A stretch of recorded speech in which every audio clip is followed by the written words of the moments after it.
Hi, I'm Josh Whiteman with Garage Gurus, and today we're going to address this power probe fuse monitor.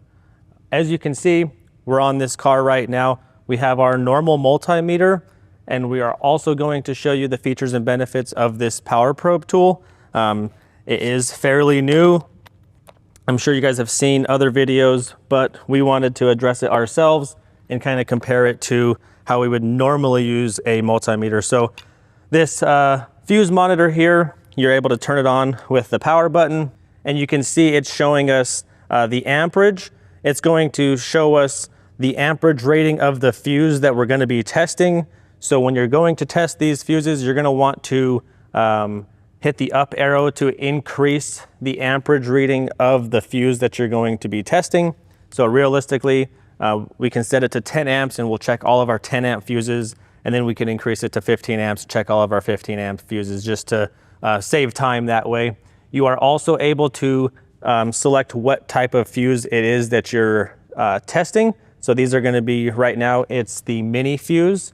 If you hit the mode button, it'll switch to the ATC fuse. And lastly, the max stands for the maxi fuses. There's also a light on the bottom of it, which is pretty handy, you know, especially if you're underneath the dash, something like that.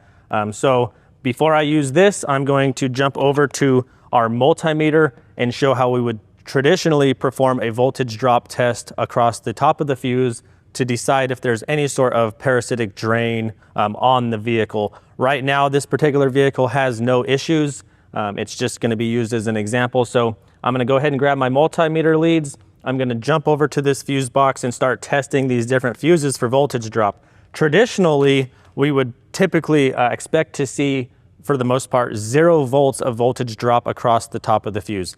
Now, there are instances in which you might have, 0.001 volts of voltage drop, and it becomes a little bit difficult to decide whether or not that's an acceptable amount of voltage drop or if that's too much voltage drop, because really we're testing voltage drop and we're trying to apply that to current, and they do coincide together pretty closely, but this here fuse monitor tool will actually give us a pass or fail value on the top of this tool here. So that makes it a little bit easier, should streamline the approach.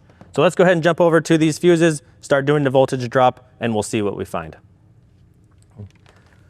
So right now I'm just starting in this fuse box, one fuse at a time. You can see most of these fuses have absolutely no voltage drop running across the top of the fuse, because once again, the vehicle is off. Let's see if we could find any sort of voltage drop across these fuses. But realistically, you're probably not going to find any voltage drop because there's no problem with this car. The battery's not draining. As you can see, you get some initial voltage drop when you first connect it, but then it'll steady out and drop down to 0.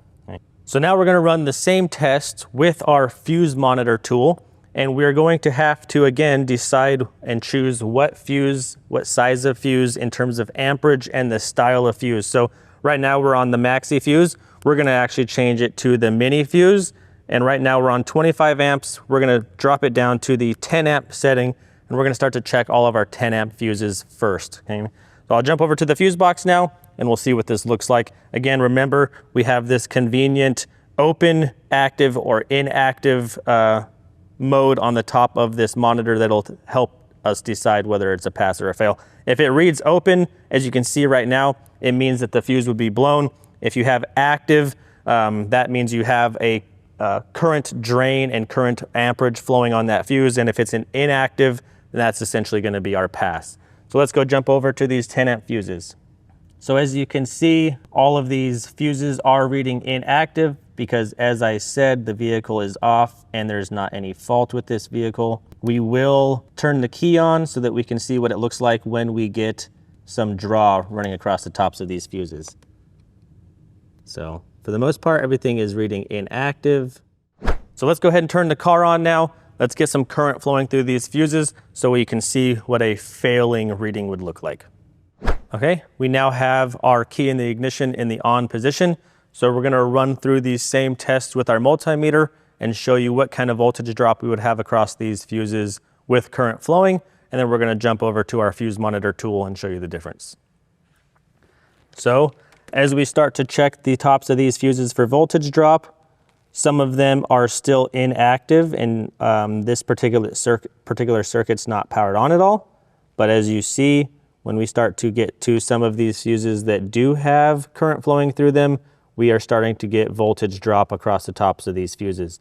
You can see it's very, very little voltage drop, and that's where using this multimeter it becomes a little tricky in just understanding how much is too much and how much is acceptable, right? In that last test, you saw that we only had 0.004 volts or 4 millivolts of voltage drop across the top of the fuse. That's a very, very low voltage drop, but still we have to ask ourselves whether or not that's acceptable. When we actually use our fuse monitor tool, it makes it quite a bit easier because it'll give us that nice clear pass or fail on the top of the tool. So let's run through these same fuses with this tool now and see the difference. So same as before, with our multimeter, some of these fuses don't have any current flowing through them, so they will come out as a pass reading. But as we start to get to our fuses that do have current flowing, you can now see that it says active and the color is orange, as opposed to the green inactive reading that we were getting before. Again, this is just gonna make it a little bit easier to determine which circuits are okay and which are not. Okay. Another couple nice features about this tool here is that the screen will automatically rotate depending on the direction the tool is facing. And there's also a hold button on the side in which you can press the hold button. Once it gets its reading, it will then maintain that reading across the screen for the next couple seconds so you have enough time to actually read what it's saying. So last but not least, this tool can also detect blown fuses. So we have a blown fuse here just as an example. And when I connect across the two terminals of this fuse, you can see that our tool continues to read open. So you could even use this just for checking to find a blown fuse, quick and easy. It's pretty consistent and it gives you a good result. Remember, we've done our review on the PP Draw tool as well. So you can really use these two tools from PowerProbe in conjunction with one another. You can use the PP Draw tool straight away to find out if you have a total draw in the acceptable range or not. And if it is above that acceptable range, now you can dial in on which circuit is still active when the car should be asleep with this fuse monitor tool here, and really understand how this whole process in theory works. Even though these fuses have extremely low resistance, they are still going to have some voltage drop across them if there's current flowing. If there's no current flowing, then there's not going to be any voltage drop. So hopefully this gives you a good idea on how this PowerProbe tool works, and in the future you can decide if it's something that you want in your shop or not. Again, I'm Josh Whiteman with Garage Gurus. For more information, check us out at garagegurus.tech, and thanks for watching.